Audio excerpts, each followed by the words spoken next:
Bismillahirrahmanirrahim. Assalamualaikum warahmatullahi wabarakatuh. Anak-anak Ustadz yang Ustadz muliakan, hari ini kita coba untuk mengulang materi tentang qiyas.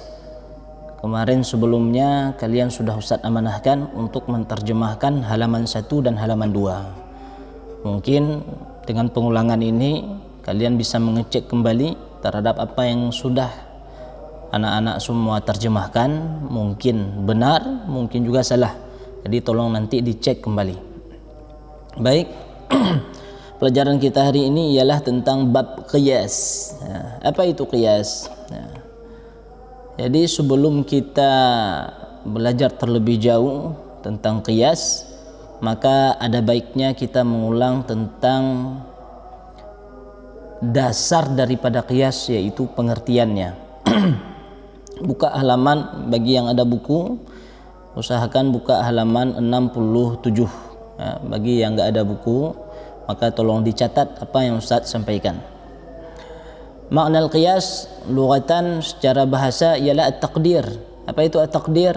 Ai ma'rifatu qadri syai'i. At-taqdir ialah ukuran. Apa maksud ukuran? Yaitu untuk kita mengetahui ukuran sesuatu. Makanya qiyas secara bahasa ialah mengukur, ukuran. Untuk kita mengetahui ukuran sesuatu, itu dinamakan dengan qiyas. Yuqal, dalam bahasa Arab dikatakan qistul arda bil mitri. Kalau ada orang yang mengatakan qistul arda bil mitri, itu artinya dia ingin mengukur. Saya telah mengukur ataupun saya mengukur bumi dengan meter. Saya mengukur luas tanah dengan meter. Jadi dalam mengungkapkan ukuran, mengukur sebuah tanah itu juga dipakai dengan bahasa qiyas. Ya.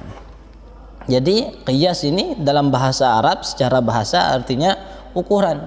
Ai araftu qadraha. Apa arti ai araftu qadraha? Artinya saya telah mengetahui ukuran sesuatu. Kemudian waqad yutlaqul qiyas ala muqaranati ahadi syai'aini bil akhar. Jadi bisa juga arti qiyas ini, itu arti yang pertama tadi, at-taqdir yang pertama. Nanti kalau Ustaz tanyakan uzkur ma'na al-qiyas fil lughah. Ya, sebutkan makna al-qiyas secara bahasa. Itu jangan jawab satu, ya. Usahakan jawab dua-duanya. Bisa juga at-taqdir ataupun yang kedua ini waqad yutlaqu 'alal qiyas, yaitu waqad yutlaqul qiyas 'ala muqaranati ahadi syai'aini bil akhar. Itu makna yang kedua. Makna yang kedua ialah muqaranah ahadi syai'aini bil akhar, yaitu membandingkan sesuatu membandingkan dua buah antara satu dengan yang lain. Ustaz bandingkan qarantu baina qalamaini, ya. Ustaz membedakan antara pulpen warna biru dengan pulpen warna merah. Ini juga dinamakan dengan qiyas. Qistu baina qalamaini, ya. Saya telah membandingkan antara dua buah pulpen.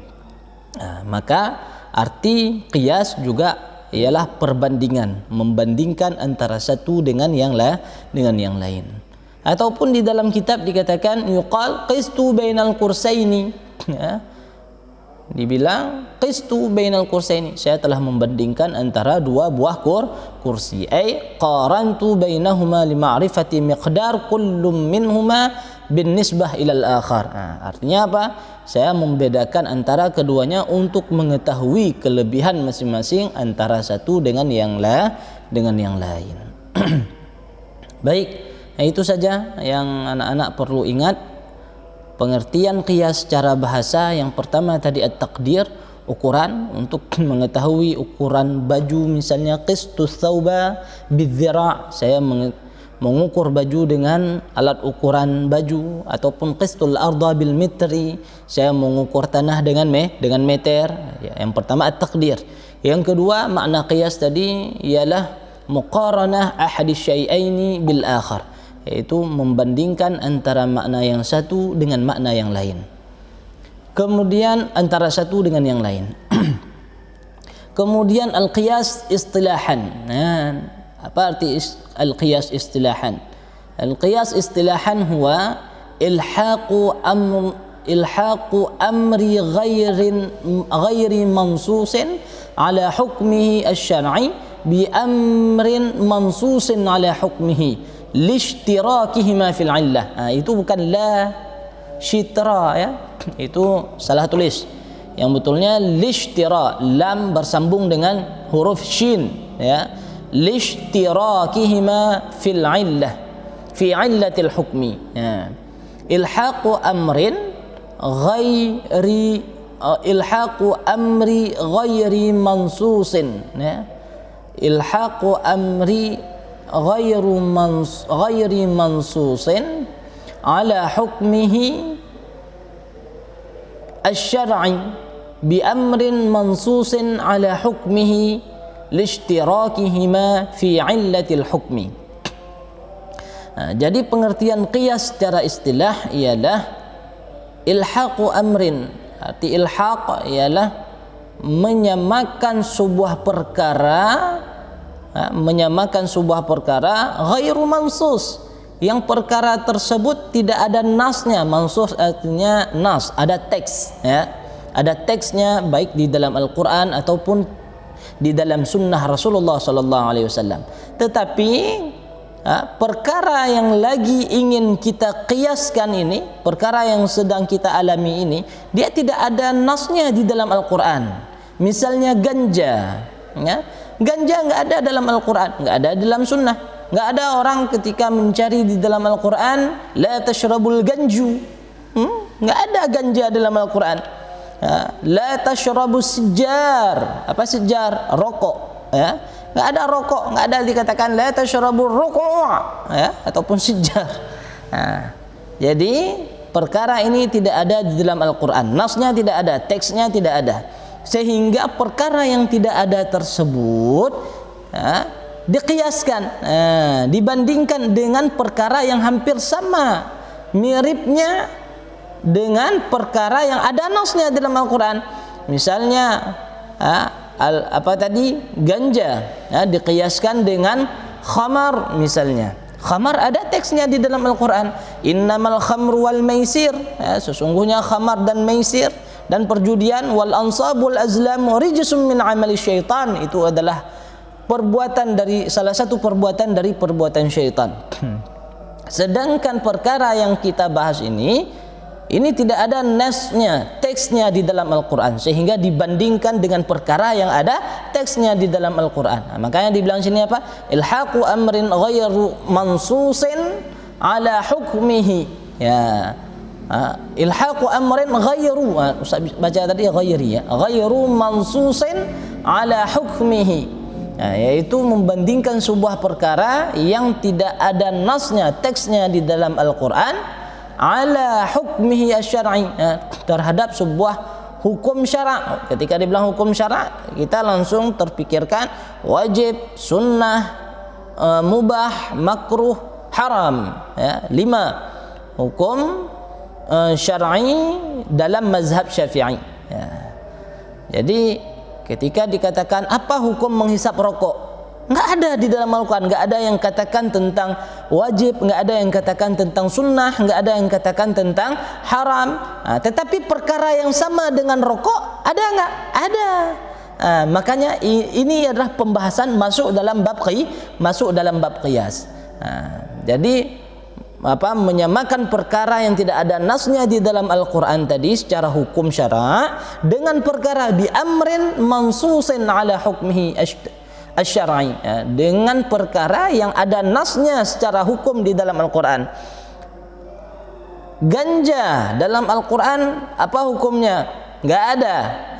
Tetapi khamar dalam Al-Quran apa hukumnya? Haram ya. Maka perkara yang ada nasnya di dalam Al-Quran tadi seperti khamar itu diqiyaskan dengan perkara yang tidak ada nasnya seperti ganja, kokain, sabu-sabu dan lain sebagainya.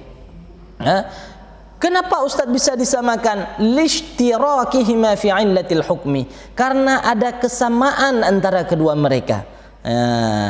Karena ada kesamaan antara kedua buah perkara ini. Nanti kita lihat apa-apa saja syaratnya.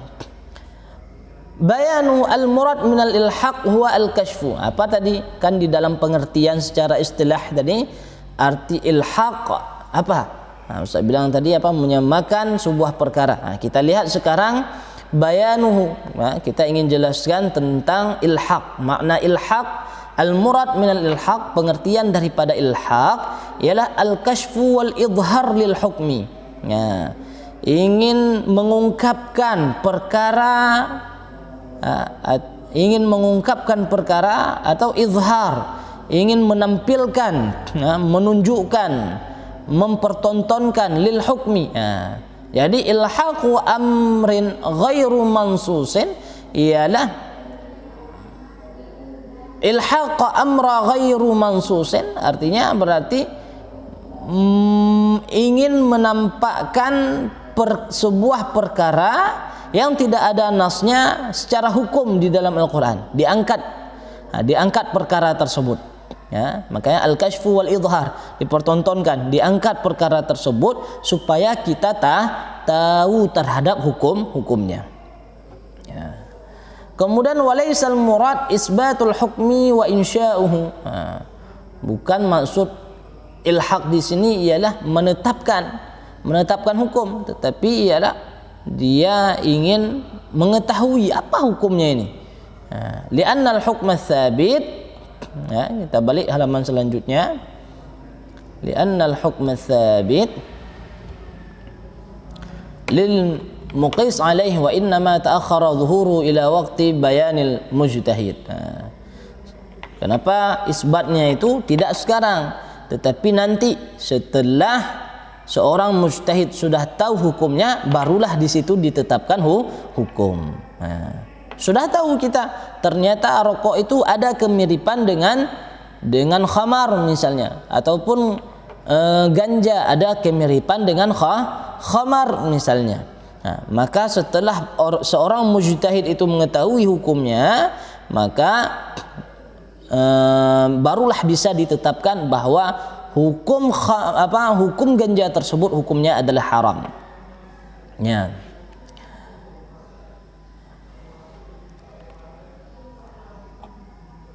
Mujtahid, apa itu mujtahid anak-anak? Mujtahid adalah orang yang berijtihad terhadap sebuah hukum. Orang yang sudah memiliki kapasitas ilmu nahwu, ilmu saraf, mantiq, usul fiqh, fikih, tafsir dan lain sebagainya, yang kapasitas ilmunya sudah mencakup berbagai macam ragam ilmu, barulah dia dikatakan seorang mujtahid.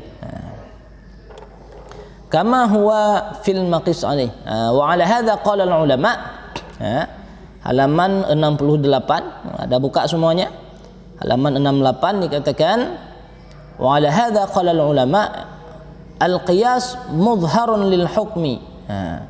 Qiyas ini tujuannya ialah untuk mengetahui sebuah hukum. Untuk mengetahui sebuah hukum, itu qiyas. Tujuan daripada qiyas adalah untuk mengetahui sebuah hukum. Al-illah huwa asasul hukmi. Al-illah itu sebab. Sebab ini adalah sebuah dasar hukum. Misal ganja. Kenapa diharamkan ganja? Karena ada kesamaan dengan khamar. Apa kesamaannya? Kesamaannya sama-sama memabukkan. Maka sama-sama memabukkan ini disebut dengan ini disebut dengan illah. Amalul mujtahid huwa idharul hukmi fil far'i bisababi ittihadi illatil hukmi fil maqis wal maqis alaih. Jadi kerja seorang mujtahid tadi, apa kerja seorang mujtahid? Ingin menampakkan hukum, ya. Jadi seorang mujtahid ketika seorang mujtahid misalnya pergi ke Aceh, ketika mendapatkan ternyata ganja itu dapat memabukkan orang, Itu dicari dalam hukum, dalam Al-Quran. Ketika dicari dalam Al-Quran ternyata nggak ada perkara ganja, nggak ada juga di dalam sunnah perkara ganja. Tapi ada perkara-perkara yang mirip dengan perkara ganja, seperti tadi khamar. Maka dalam keadaan seperti ini, mujtahid ingin menampilkan hukum, ingin menggali hukum yang ada di dalam ganja. Ternyata setelah digali ada kemiripan dengan perkara dengan perkara khamar, maka barulah disatukan antara kedua mereka, antara al-maqis dengan maqis alaih, ya, maqis alaih dengan maqis, antara ganja dengan khamar. Jadi di antara diqiyaskan, dibandingkan antara kedua mereka, ternyata ada kesamaan ini. Ketika ada kesamaan barulah diambil hukum yang tadinya ganja tidak memiliki hukum syarak di dalam Islam, sehingga ketika digali oleh seorang mujtahid ternyata muncul hukumnya. Ternyata hukum ganja hukumnya adalah haram. Kemudian kaifiyatil qiyas. Apa arti kaifiyatil qiyas? Faslus tsani. Wa kaifiyatil qiyas annahu idza warada nassun minal kitab aw sunnah hukmuhu hukmun waqi'atun aw sunnah ala hukmin waqi'atin. Wa kaifiyatul qiyas, bagaimana cara kita mengqiyaskan sesuatu ini. Kaifiyatul qiyas, bagaimana cara kita mengqiyaskan sesuatu. Annahu idza warada nassun minal kitab aw sunnah ala hukmin waqi'atin, bahwasanya apabila ada teksnya di dalam Al-Qur'an ataupun sunnah, hukumnya itu ada di dalam Al-Qur'an ataupun sunnah, wa 'arafa al-mujtahid 'illatul hukmi, dan seorang mujtahid ketika melihat hal tersebut, ini ada kemiripan, ada illah, ada sebab ini. Summa la hadal mujtahid wujudu nafsil illah fi waqi'atin ukhra. Kemudian seorang mujtahid ini tadi mencoba untuk mengambil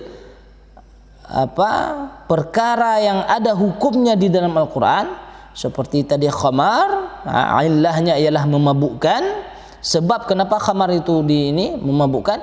Tapi ingat, walaupun illahnya ialah sukran, karena memabukkan, tapi walaupun misalnya dia minum sedikit itu juga haram. Jangan nanti ada alasan, ini karena hukumnya, karena illahnya adalah memabukkan, jadi kalau minum sedikit enggak apa-apa. Tidak. Kathiruhu wa qaliluhu haram.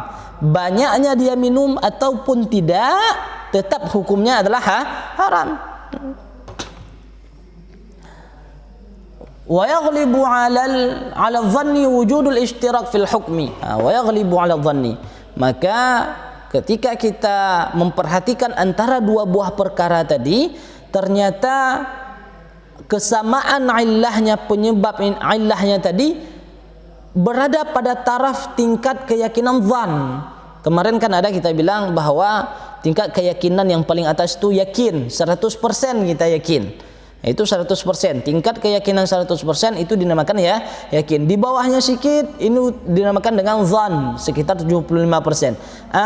Di sini ketika illahnya itu memang ada kemiripan secara ketika kita lihat, ternyata memang banyak kemiripan ini, sekitar 75% kita yakin hukum illah yang ada pada khamar bisa dikaitkan dengan illah yang ada pada ganja misalnya. Maka ini bisa dipakai sebagai qiyas. Tetapi kalau berada pada taraf syak, artinya 50% ragu sih, maka ini tidak bisa diqiyaskan, ya. Fil hukmi bainal waqi'atain fayulhaq ma lam yanus alaihi bima warada fihi nas. Maka apabila sudah kira-kira 75% tingkat keyakinannya untuk disamakan illah, maka bisa diqiyaskan, ya.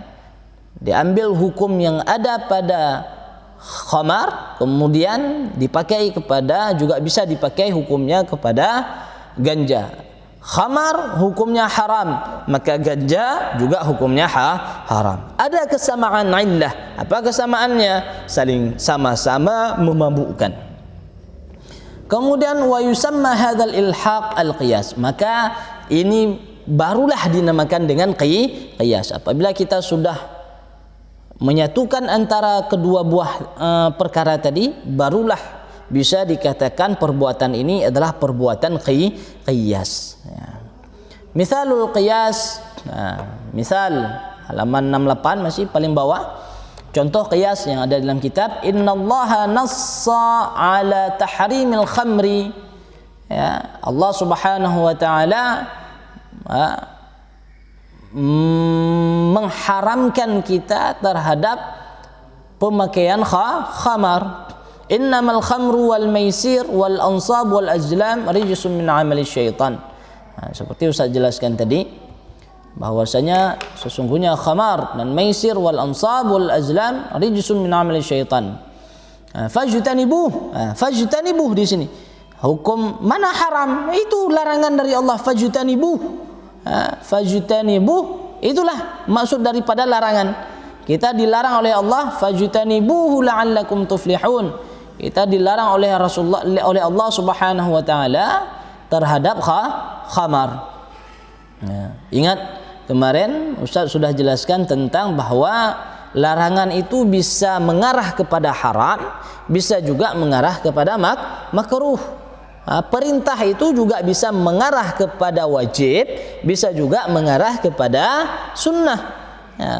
Apabila ada penegasan yang kuat, ada di dalamnya ancaman, maka itu sudah pasti mengarah kepada yang wajib. Begitu juga dengan larangan. Apabila sesuatu larangan tersebut mengarah kepada yang mengandung di dalamnya ancaman ataupun hukuman, maka ini mengarah kepada yang haram. Sama seperti khamar, dia juga mengandung di dalamnya ancaman, juga mengandung di dalamnya konsekuensi. Apabila kita menggunakan khamar, maka disuruh fajtanibuh, maka ini akan mengarah kepada sesuatu yang haram.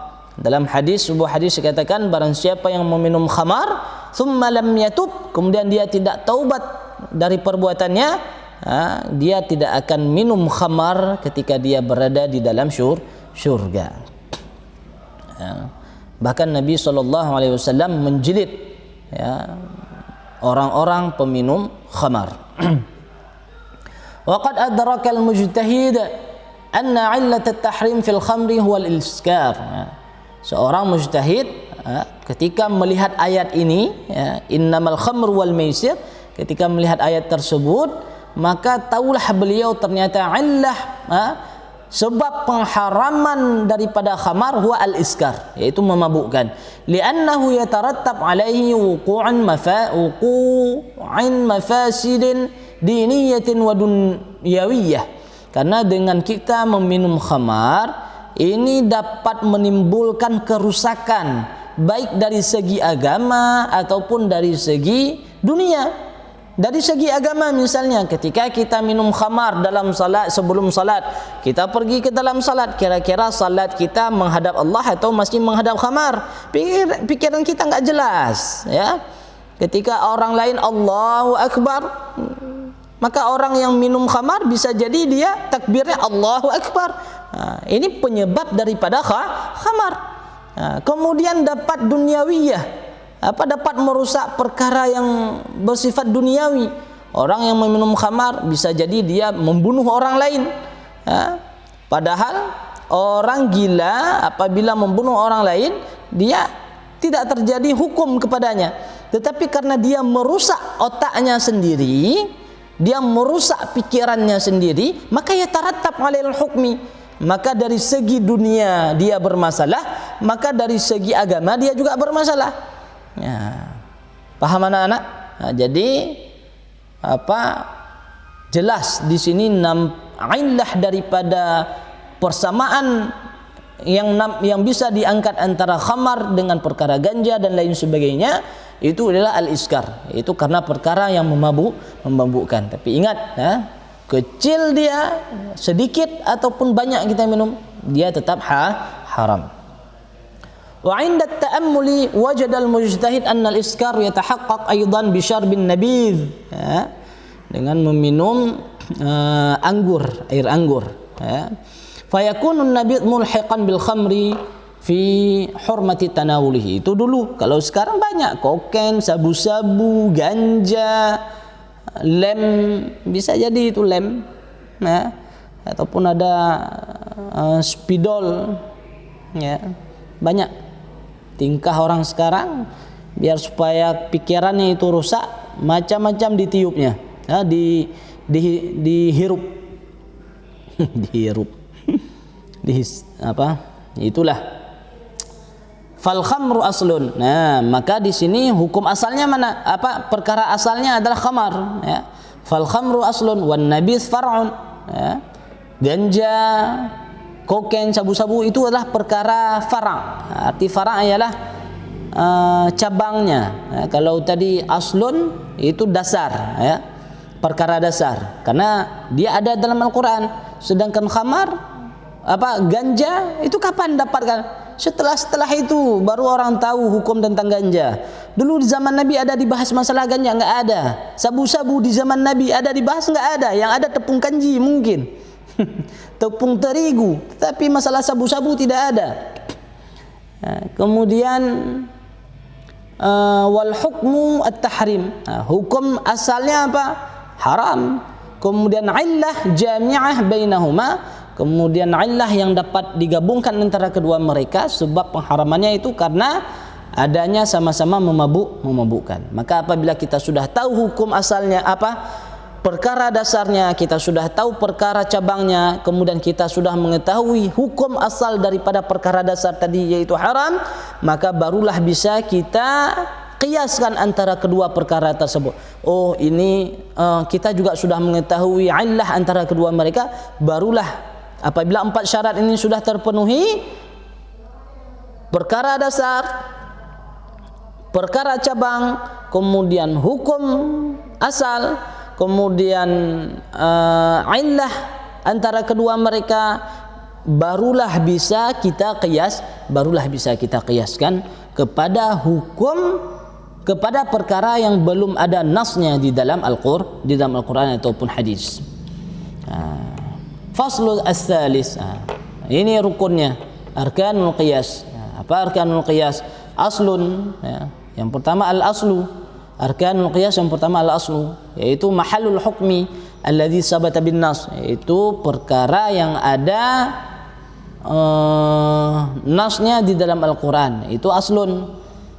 Seperti tadi khamar, itu aslun. Kemudian fara' ialah al-mahal alladhi lam yarid fihi an-nas, yang perkara yang tidak ada nasnya di dalam Al-Qur'an, seperti tadi sabu-sabu, ganja, kokain dan lain-lain.